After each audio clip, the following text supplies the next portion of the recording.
Hello everyone, Jai Hind all of you.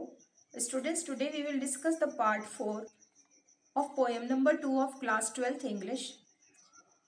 In the previous lectures we have discussed first and second paragraph और उस paragraphs में हमने देखा था कि how was the condition of the students as well as the classroom. और वो classroom जो कंडीशन बता रहा था वो क्लासरूम कैसी थी, बहुत गंदी थी, अनप्लेजेंट वॉल्स थी उसकी, और उस वॉल्स पर कुछ इमेजेस और पिक्चर्स लगे हुए थे जिसमें एक पिक्चर शेक्सपियर का दिखाया गया है, एक मैप दिखाया गया है, टायरोलिस वैली विद कलरफुल फ्लावर्स, ये सारी चीज़ें उसमें दिखाई गई हैं इमेजेस में जो दीवार पर लगी हुई हैं। तो वो सारी चीज़ें इनके लिए बिल्कुल बेकार, बिल्कुल यूजलेस है। Now we come to the third paragraph. यहाँ पे पोएट जो है वो शेक्सपियर को विकेट कह रहा है। What is the meaning of wicket? Wicket means दुष्ट। तो पोएट कह रहा है श्योरली शेक्सपियर इज विकेट। क्यों कह रहा है? Why he is telling that he is wicket? क्योंकि शेक्सपियर के जो काम है, जो उन्होंने कुछ जितना भी लिखा है, उन्होंने अपनी पोएम्स में, नॉवेल्स में या ड्रामास में, वो सब चीज़ें जो हैं वो रिच पीपल की तरफ रोटेट करती हैं, लव की बात करती हैं, शिप्स की बात करती हैं, सन की बात करती हैं। तो जाहिर सी बात है कि ये सारी चीज़ें जो हैं वो पैसे वाली चीज़ें होंगी, खूबसूरत चीज़ें होंगी जो कभी बच्चों ने शायद सपनों में भी ना देखी हो। तो उनको जब बच्चे पढ़ेंगे तो उनका मन भी करेगा उनको पाने के लिए, और जब इनको ये पढ़ेंगे और उनको पढ़ने के बाद वो अट्रैक्ट हो जाएंगे, टैम्प्ट हो जाएंगे उस तरफ चलने के लिए, पाने के लिए उनको। और जब वो टैम्प्ट होंगे तो क्या होगा? वो चोरी का रास्ता पकड़ लेते हैं, वो गलत रास्ते पर डाइवर्ट हो जाएंगे। तो वही लाइन पोएट कह रहा है कि श्योरली ये जो शेक्सपियर है वो बच्चों के हिसाब से विकेट है। The map a bad example. और यह मैप को जो ब्यूटीफुल थिंग्स शो कर रहा है, ब्यूटीफुल थिंग्स कौन कौन सी? शिप्स, सन। शिप्स क्या रेफर करता है यहाँ पर?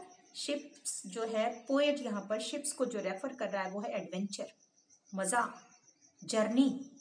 बच्चों ने तो ऐसी जर्नी देखी ही नहीं। इनकी जिंदगियां तो कैसी हैं? डार्क है, ब्लीक है। Then come to the next thing. क्या क्या है? दूसरा sun. Sun means bright future. इनका फ्यूचर कैसा है? डार्क है। एंड लव, जो शेक्सपियर ने अपने ड्रामास में भी लव के बारे में बहुत बात की है। तो ये सारी चीजें, इन्होंने तो प्यार देखा ही नहीं, इन्हें क्या पता प्यार क्या होता है। और ये सारी चीजें उनको अट्रैक्ट करती हैं, टैम्प्ट करती है। टैम्प्टिंग मीन्स अट्रैक्टिंग दैम। और जब ये अट्रैक्ट होते हैं उन सब चीजों की तरफ तो इनकी राहत, उनकी जो राह है वो बदल जाती है, वो डाइवर्ट हो जाती है और वो चोरी का रास्ता पकड़ते हैं। तो क्यों दिखा रहे हैं ये सारी चीजें इनको? तो पोइट यही कह रहा है कि इनके लिए सारी चीजें क्या हैं? यूजलेस है।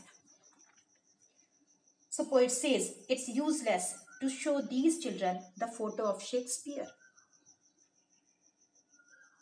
The literary excellency of Shakespeare and the scenic beauty portrayed in the map cannot relieve them from their despair.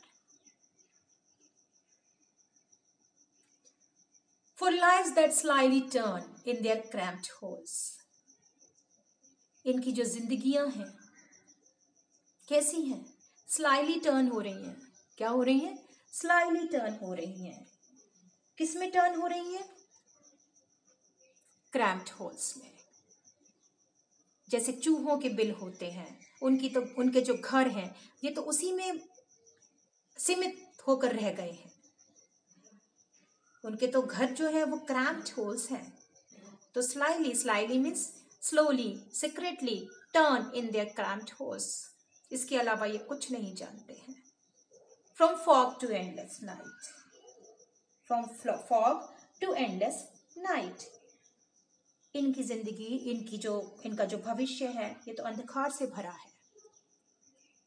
From morning, fog means morning, morning to endless night, अंधकार में जिंदगी है। इन्होंने कभी फ्यूचर नहीं दे, ब्राइट फ्यूचर के बारे में नहीं सोचा। इनकी जिंदगी तो डार्क है, एंडलेस है, एंडलेस नाइट की तरह है। On this slag heap, there, there किसको रेफर कर रहा है? स्लम चिल्ड्रन को रेफर करता है। Slag heap, it means bodies, bloodless bodies of slum children, these children. तो उनकी जो बॉडीज है ऑन देयर स्लैग हीप, उनकी बॉडीज पर these children wear skins peeped through by bones, बिल्कुल स्केलेटन की तरह है बॉडीज इनकी, जिसमें से क्या दिखाई देती हैं? हड्डियां दिखाई देती हैं, पीप्ड करती हैं। ये सारी चीजें क्या बता रही हैं? These children are very weak and undernourished, they look like skeletons as their bones peep through their skins.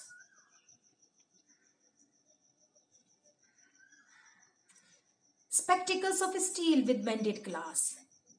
So they wear spectacles of steel. वो जो चश्मे पहने, क्योंकि अंडर नरिश्ड है, इनको खाना नहीं मिलता ठीक से। जब प्रॉपर फूड नहीं मिलेगा तो जाहिर सी बात है कि आई साइट भी वीक होगी उनकी, तो इनको जो चश्मों की जरूरत होती है, तो वो इनके पास इतना पैसा नहीं है कि वो उसे अफोर्ड कर सकें। ये वो वाले चश्मे पहनते हैं जब हम लोग कांच पर, जब टूटा हुआ जो कांच फेंक देते हैं जमीन पर, या चश्मा फेंक देते हैं जमीन पर, वो चीजें उठाकर उसको मेंड करते हैं, उसको रिपेयर करते हैं और फिर वो उसको पहनते हैं। स्पेक्टिकल्स ऑफ स्टील, स्टील के स्पेक्टिकल्स है, चश्मा जो है वो स्टील का बना हुआ है, भारी भारी सा चश्मा है, और कांच जो है वो रिपेयर्ड है, यानी वो रिपेयर्ड है तो वो बहुत बुरा सा दिखाई देता है, बिल्कुल ऐसा जैसे like bottle beads on stones. जब हम कोई बॉटल को फेंक देते हैं उस पर, पत्थर पर, तो वो शैटर्ड हो जाता है, बिखर जाता है, बिल्कुल उसी तरह उनका चश्मा दिखाई देता है। All of their time and space are foggy slum, उनका जो समय है और जो स्पेस है, स्पेस मीन्स लाइफ, जो जिंदगी है वो बिल्कुल कैसी है? फॉगी है, धुंधली है, ये जो डर्टी एरिया में जो रहते हैं लोग उनकी। So blot their maps with slums as big as Doom.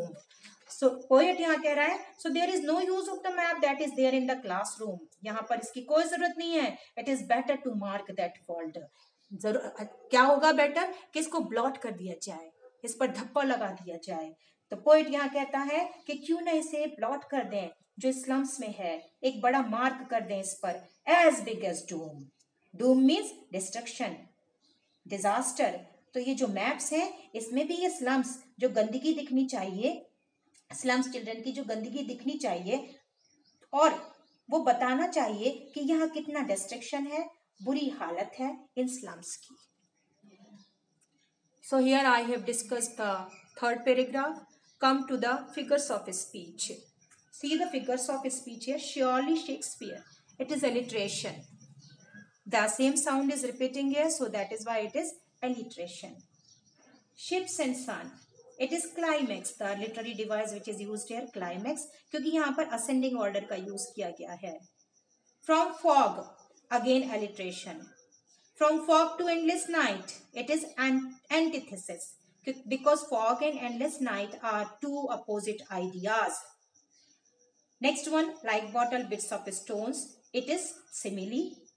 As big as doom, again it is simile, because the children's world in slum are directly compared to the world of doom. Thank you all of you.